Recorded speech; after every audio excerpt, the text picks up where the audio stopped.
Sono Sakamoto was a Japanese sex worker, murdered in 1902. 119 years later, a Kalgoorlie tradesman saw her grave, near a ghost town called Kanowna. Books and films have documented Sono's tragic story, and Paul Buckle wanted to pay tribute to Sono in a new way.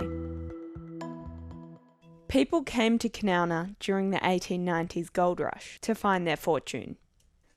A lot of people came, men and women came here and led probably quite miserable lives, you know. The graveyards around here are full of people that may have had not such an enjoyable life, yeah. Sono Sakamoto was a Japanese prostitute that came to Kalgoorlie in the gold rush. She was being worked by her laundryman.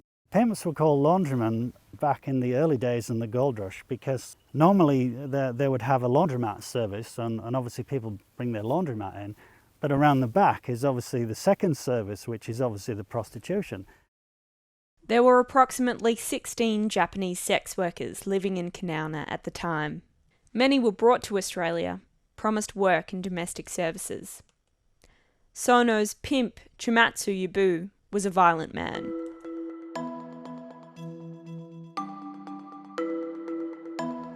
This is a quote from a newspaper from 1902. Yabu and Sono were parties in a police court summons, occasioned by the former's having entered the woman's premises and smashed up her property with a tomahawk. She had a daughter named Miseo Yabu in 1900. Sono's daughter mysteriously died as an infant. The baby's grave can also be found at the Ghost Town Cemetery.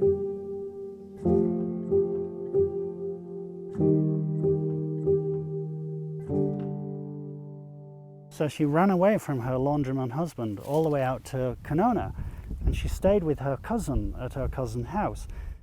Her laundryman husband sent telegrams saying, "Hey, when are you coming back? You know, I need you at the laundromat." Sono Sakamoto sent replies back saying that she was sick. And this went on for a period of about 10 days until eventually he got on his bicycle and he cycled all the way out to Kanowna to find them. And when he found them, he pretty much shot them both dead in the head at sunset.